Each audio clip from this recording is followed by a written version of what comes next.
Welcome back everybody to the Cirque Show 24/7, and this is Avengers Age of Ultron movie review. So let's get right into it. Alright guys, this is going to be a spoiler heavy review. I'm going to talk about the good, the bad, what I liked, what I disliked. First of all, let's just get this out the way. I'm a DC fan. I was born a DC fan, but I'm also a Marvel guy too. I know Marvel. I read Marvel comics, so this is not like some biased type of review or anything like that. And I'm not going to be hating on Marvel or anything like that. So I want to get that out the way first. With that being said, Age of Ultron, or Avengers Age of Ultron, directed by Joss Whedon, starring Robert Downey Jr., Chris Evans, Chris Hemsworth, every other Chris in the world.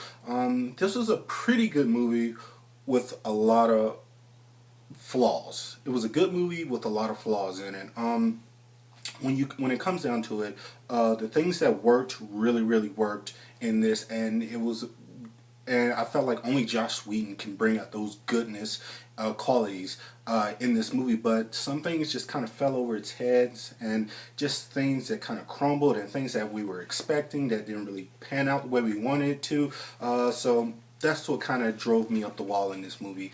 Now, the first thing I like about this movie is the fact that we start off with them still being the Avengers, still like since the first Avengers, they've been the Avengers, and they've been it's been implied that they've been doing missions here and there, and they've been still trying to track down Loki's scepter and stuff like that. So that part of the movie I really loved. I really like the fact that they are a team, and they've been working as a team, and that they've been going on more missions, and like the first Avengers and the Battle of New York wasn't just their first mission together. So they've had other missions to where they know like little combo moves they can do with each other, and like this, that, and the third, like special moves that they have to unlock that they know how to do now. That I thought looked really cool, and the banter between the teams and the way they interact with each other was really good. And I thought Joss Whedon did a great job at showing you that these guys are a team, they're a family,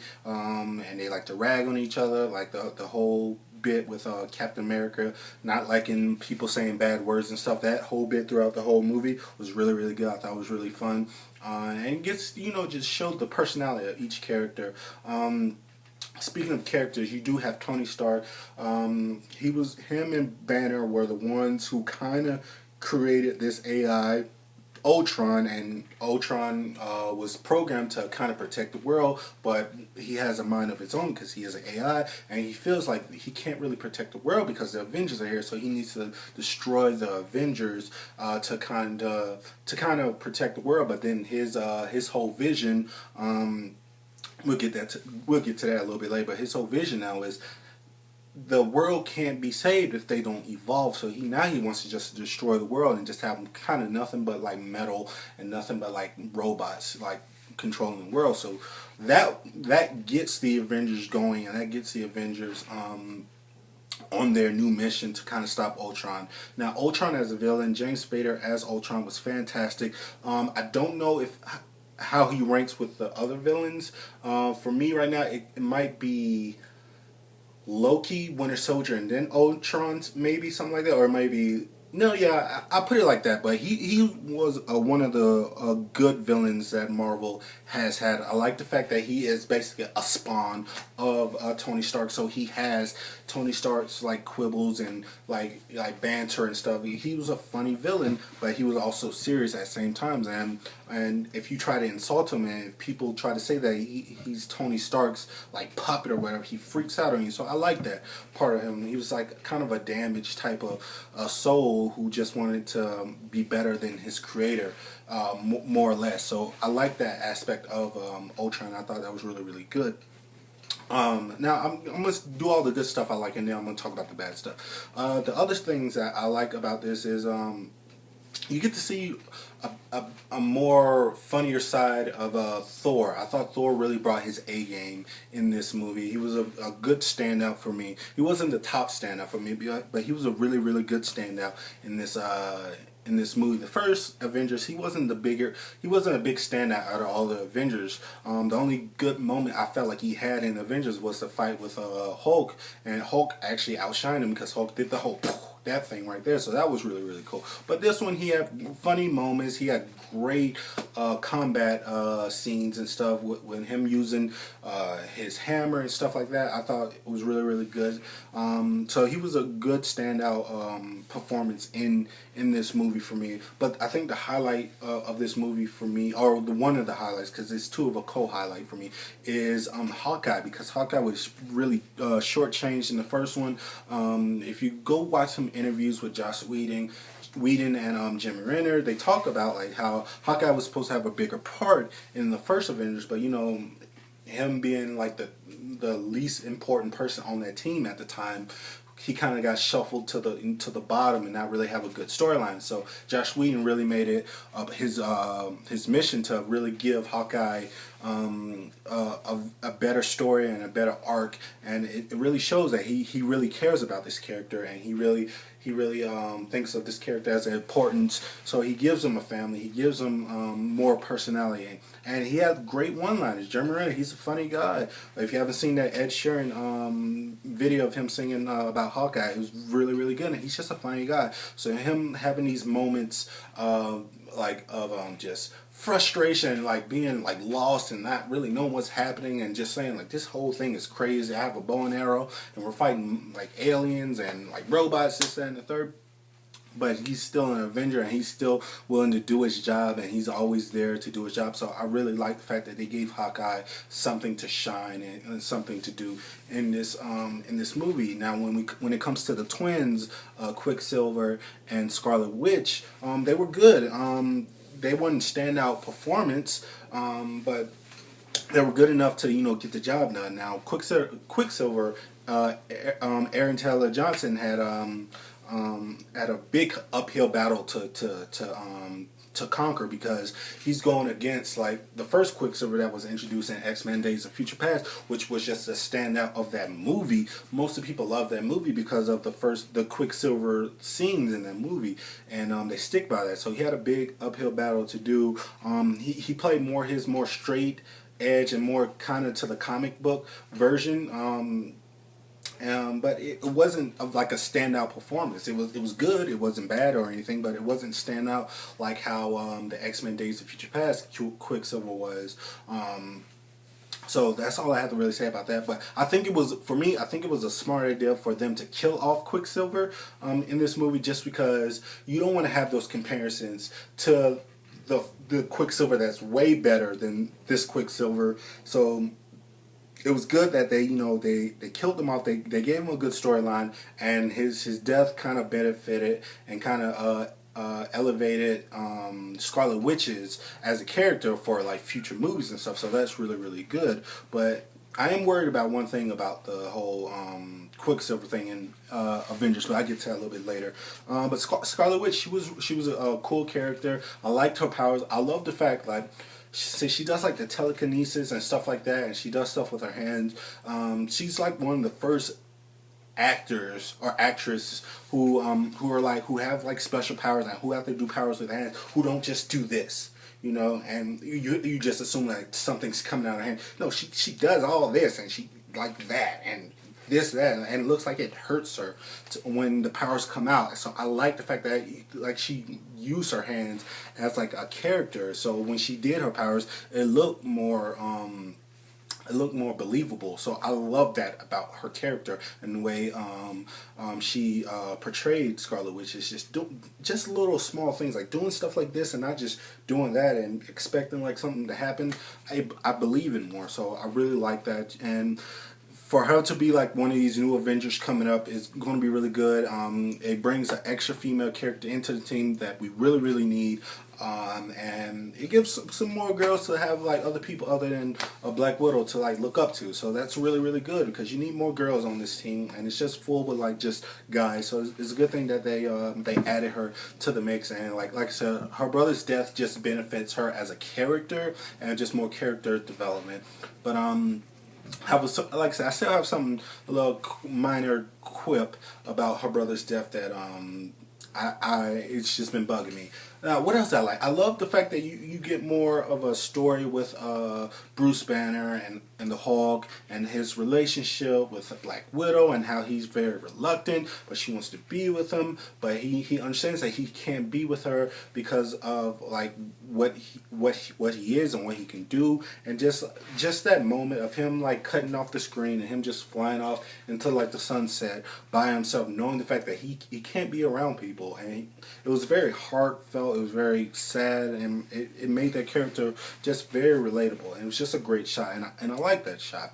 Now let's kind of get into the last thing I want to say about the good stuff. The main thing I really liked about this movie was just the introduction of Vision, just the standout performance of Paul Bettany as the Vision, being Jarvis and becoming the Vision, just having that throughout, like him being Jarvis since Phase 1, now becoming the Vision, just a great transition.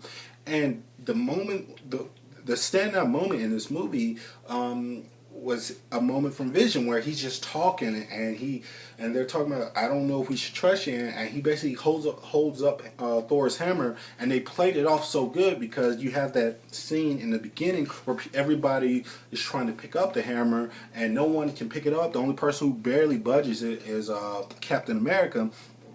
And he couldn't even get it up, and he's the most straight-edge person out of all of them. So the fact that Vision picked up like it was nothing just solidifies like how special he is and how powerful he can be and how worthy he is. So I love the fact that he was a part of this movie. I wish we would have had more of him because he was just such a standout performer. What I really want to talk about is what kind of brought this movie down for me. Is the tone of the movie. Now, going into this movie, Marvel talked about like this is going to be a darker movie, it's going to be more gritty, a lot more is going to be at stake, but I didn't feel like nothing was really at stake in this movie. Like when you think about it, like or Tony Stark basically creates Ultron. At the end of the movie, Tony Stark is basically off scot-free, with no repercussions or anything. No one's telling him he needs to go to jail, no one's like trying to arrest him, nothing about it. He's going free off in his like $1 billion car with no kind of repercussions, and it drove me up the wall, and I didn't understand why.